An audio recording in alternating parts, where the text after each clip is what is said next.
Subscribe the channel. Press the bell icon to get the notification on time. Hello guys, welcome to wisdom classes. आज हम पढ़ेंगे 9th class की Beehive से chapter truly beautiful mind का part number 2। Part number 1 आपने नहीं पढ़ा है तो डिस्क्रिप्शन में लिंक दिया है, अगर पढ़ लिया है तो चलिए आगे बढ़ते हैं। One of the famous papers of 1905 was Einstein special theory of relativity. उनके जो फेमस पेपर थे उनमें से सबसे ज़्यादा फेमस हुआ जो वो था 1905 में उनकी जो थ्योरी थी रिलेटिविटी के ऊपर, यानी कि सापेक्षता के ऊपर, वो according to which time and distance are not absolute. यानी कि उसमें क्या कहा उन्होंने कि जो टाइम यानी कि समय और जो दूरी है वो निश्चित नहीं होते हैं। वैसे रिलेटिविटी की जो थ्योरी है इसको आप अपने फिजिक्स के टीचर से ज़्यादा बेटर तरीके से समझ सकते हैं। Indeed two perfectly accurate clocks will not continue to show the same time if they come together again after a journey if one of them has been moving very fast relative to the other।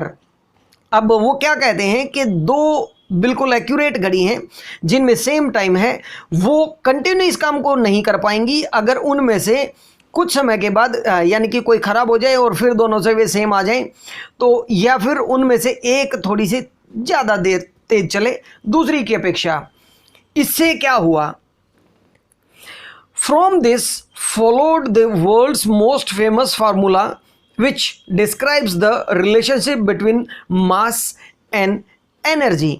इससे दुनिया का जो सबसे famous formula है वो बना जिसमें मास और एनर्जी के बीच में जो रिलेशन है वो पता लगता है। E = mc²। फिर वही बात आ जाती है, ये फिजिक्स का टॉपिक है, आप फिजिक्स के जो टीचर हैं उससे आप ज़्यादा बेटर समझ सकते हैं अगर आपके सिलेबस में आता है तो। In the mathematical equation E stands for energy, M for mass and C for speed of the light in a vacuum about 3 lakh kilometre पर सेकेंड। अरे बाप रे, यानी कि प्रकाश की वैक्यूम में गति 3 लाख किलोमीटर प्रति सेकेंड है। Wow. When you sit with a nice girl for 2 hours, अगर आप किसी लड़की के साथ बैठते हैं 2 घंटे के लिए, इट सीम्स लाइक 2 मिनट्स, तो ऐसा लगता है जैसे अभी 2 ही मिनट हुई हैं। When you sit on A hot stove for 2 minutes, लेकिन अगर आप गर्म तवे पे बैठ जाएं,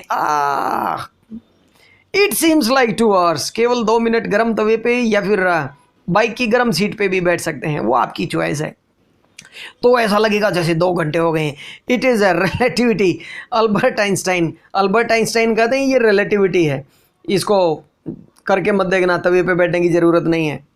While Einstein was solving the most difficult problems in physics, जब वो फिजिक्स के बारे में जो सबसे डिफ़िकल्ट प्रॉब्लम थी वो उसको सॉल्व कर रहे थे, his private life was unraveling, तो उसकी जो प्राइवेट लाइफ है वो उसका पतन होना शुरू हो गया।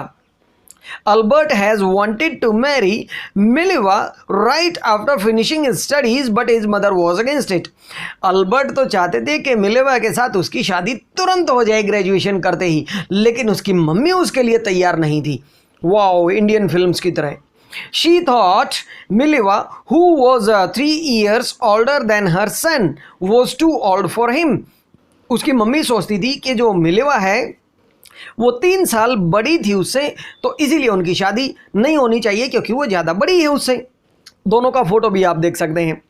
She was also bothered by Mileva's intelligence, और उसकी मम्मी को जो दूसरी तकलीफ थी वो ये थी कि मिलेवा जो है वो इंटेलिजेंट लड़की थी। अब इंटेलिजेंट लड़की को बहू कौन लेके आए?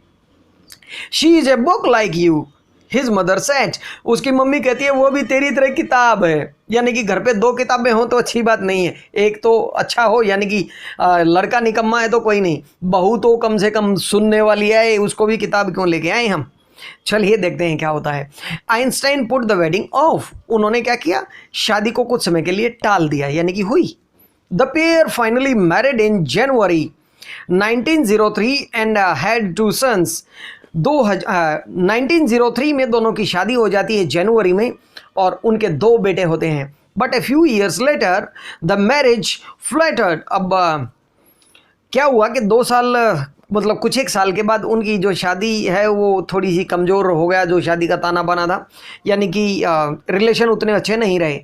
Mileva meanwhile was losing her intellectual emanation and becoming an unhappy housewife. अब क्या हुआ, वो बेशक पढ़ी लिखी इंटेलिजेंट थी, लेकिन घर पे वही साबुन तेल नमक मिर्च के ऊपर झगड़ा होना शुरू हो गया होगा, इसीलिए वो अनहैप्पी हाउसवाइफ थी।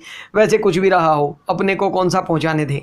उन दोनों का झगड़ा थोड़ा थोड़ा बढ़ा और अंत में क्या हुआ, after years of constant fighting the couple finally divorced in 1919। Continue ऐसे फाइट करते रहने के बाद, तुमने सब्जी में मिर्च ज़्यादा डाल दी, ये गलत बात थी, तो तुम पहले बता देते कि पहले तुम मिर्च कम खाते हो। इन चीज़ों के झगड़े से बेचारों ने 1990 में तलाक ले लिया। अफसोस। Einstein married his cousin Elsa the same year, लेकिन तलाक लेने के बाद उसने उसी साल उसकी कज़न यानी कि उसके चाचा की लड़की से शादी कर ली। Einstein's new personal chapter coincided with his rise to world fame. Einstein का नया पर्सनल जो चैप्टर है उसके वर्ल्ड फेमस होने तक बिल्कुल अनुरूप था वो उसके लिए। In 1915 he had published his journal theory of relativity. 1950 में उन्होंने रिलेटिविटी की जनरल थ्योरी को पब्लिश किया, which provided a new interpretation of gravity. अब इसने ग्रेविटी की नई व्याख्या की। An eclipse of the sun in 1919 brought proof that it was accurate. 1919 के अंदर सूर्य ग्रहण हुआ और उन्होंने उसके ऊपर स्टैंप लगा दी, यानी कि पक्का कर दिया कि जो उनकी थ्योरी थी वो बिल्कुल सही थी। Einstein had correctly calculated in advance the extent of which the light from fixed stars would be deflected through the sun's gravitational field. अब उन्होंने पहले से ही बिल्कुल सटीक गणना कर दी थी कि किस सीमा तक जो स्थिर तारों का प्रकाश है वो सूर्य के गुरुत्वाकर्षण क्षेत्र के अंदर जो द्वारा है वो अपनी दिशा को बदल लेगा, चेंज कर लेगा।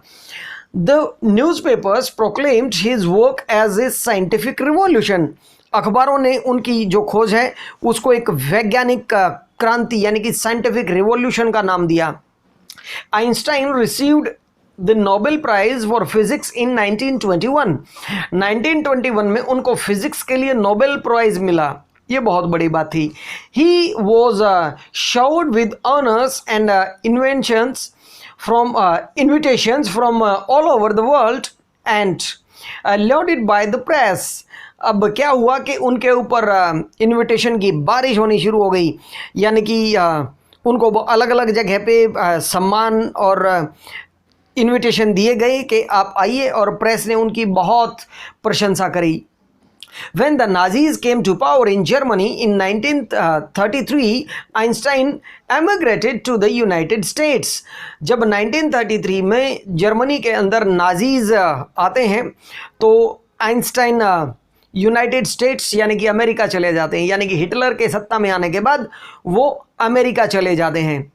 5 years later, the discovery of nuclear fission in Berlin had American physics in an uproar. अब क्या हुआ कि वो चले गए थे वहाँ पे, लेकिन 5 साल के बाद जब बर्लिन के अंदर न्यूक्लियर फिजन की रिसर्च होती है तो इस चीज़ से अमेरिका के जो फिजिक्स के एक्सपर्ट थे उन्होंने बहुत शोर शराबा किया और वो बहुत अपसेट भी हुए इन चीज़ों को लेके। Many of them had fled from fascism. उनमें से ज़्यादातर जो साइंटिस्ट थे वो नाजी शासन से परेशान होकर अमेरिका में गए थे, यानी कि जर्मनी इटली से वे लोग वहाँ पे गए थे, जस्ट एज आइंस्टाइन गए थे वहाँ पे। And now they were afraid the Nazis could build and use N atomic bomb. और उससे उनको ये डर था कि जो हिटलर है कभी वो एटम बॉम्ब बना के उसका यूज़ न कर दे। At the urging of a colleague, Einstein wrote a letter to the American President FDR on 2nd August 1939. अब 1939 में 2 अगस्त को उन्होंने अमेरिका के जो राष्ट्रपति हैं फ्रैंकलिन डी रूजवेल्ट, उनको एक लेटर लिख के कुछ चेतावनी दी। उसमें क्या लिखा हुआ था? A single bomb of this type, इस प्रकार का एकमात्र अगर कोई बम है तो क्या होगा? Exploded in a pot might very well destroy the whole pot together with the some of the surrounding territory। भाई अगर किसी प्रकार का कोई एक बम अगर किसी बंदरगाह पे ऊपर फटता है तो शायद वो केवल बंदरगाह ही नहीं, उसके आसपास के एरिया को भी तबाह कर सकता है, यानी कि बहुत बड़ी हानि हो सकती है इस प्रकार के किसी बम के फटने से। His words did not fail to have an effect, और ऐसा हुआ जैसे उसके वर्ड्स का इफेक्ट नहीं हुआ हो, यानी कि बहुत ज़्यादा असर हुआ। The Americans developed the atomic bomb in a secret project of their on. अब अमेरिका ने भी एक सीक्रेट प्रोजेक्ट के ऊपर काम करके एटम बॉम्ब बना दिया। And dropped it on the Japanese cities of Hiroshima and Nagasaki in August 1945। और अगस्त 1945 के अंदर पहली बार दुनिया के अंदर जापान के दो शहरों हिरोशिमा और नागासाकी पे अमेरिका ने 2 एटम बॉम्ब फेंके। उससे क्या हुआ? Einstein was deeply shaken by the extent of the destruction. अब आइंस्टाइन ने देखा कि ये तो बहुत खतरनाक चीज़ है, वो बहुत ज़्यादा विचलित हो गए इस विनाश को देखते हुए। This time he wrote a public missive to the United Nations. अब उन्होंने एक यूनाइटेड नेशन को पत्र लिखा। In it he propose the formation of a world government. इसमें उन्होंने कहा कि एक पूरी दुनिया के अंदर एक ही गवर्नमेंट होनी चाहिए, लेकिन क्या हुआ होगा? नहीं हुआ। Like the letter to Roosevelt, जैसा कि रूजवेल्ट को लेटर लिखा गया था उसकी तरह, this one made no impact. इस लेटर का कोई असर नहीं हुआ। But over the next date, लेकिन अगले जो दशक हैं उसके अंदर आइंस्टाइन गॉट और मोर इन्वॉल्व इन पॉलिटिक्स। अगले एक दशक में वो पॉलिटिक्स में बहुत ज़्यादा engaging for an end to the arms build-up and using the popularity to campaign for peace and democracy। अब वो उसका असर तो नहीं हुआ, लेकिन क्या हुआ, वो धीरे धीरे राजनीति के अंदर थोड़े से रहे, और जो इस प्रकार के हथियार जो बनते थे उनके खिलाफ उन्होंने उसकी जो लोकप्रियता थी उसको शांति और प्रजातंत्र के लिए जो संघर्ष होता है उसके लिए उसने उसमें प्रयोग किया, और वो पहले से भी कुछ ज़्यादा फेमस हो गए, यानी कि वो पहले से भी ज़्यादा पॉलिटिक्स में ज़्यादा इन्वॉल्व हो गए उसके बाद से। When Einstein died in 1955 at the age of 76 की एज थी उनकी 1955 में जब वो एक्सपायर हुए। He was celebrated as a visionary and a world citizen as much as a scientific genius। उनको भविष्य दर्शा और एक वर्ल्ड का जो नागरिक है उसके रूप में भी उतनी ही प्रसिद्धि मिली हुई थी जितनी कि एक जीनियस के तौर पे उनको एक पहचान मिली थी। उसी प्रकार से it was the chapter truly beautiful mind. Thanks for watching the video. Kindly subscribe to my channel and don't forget to press bell icon.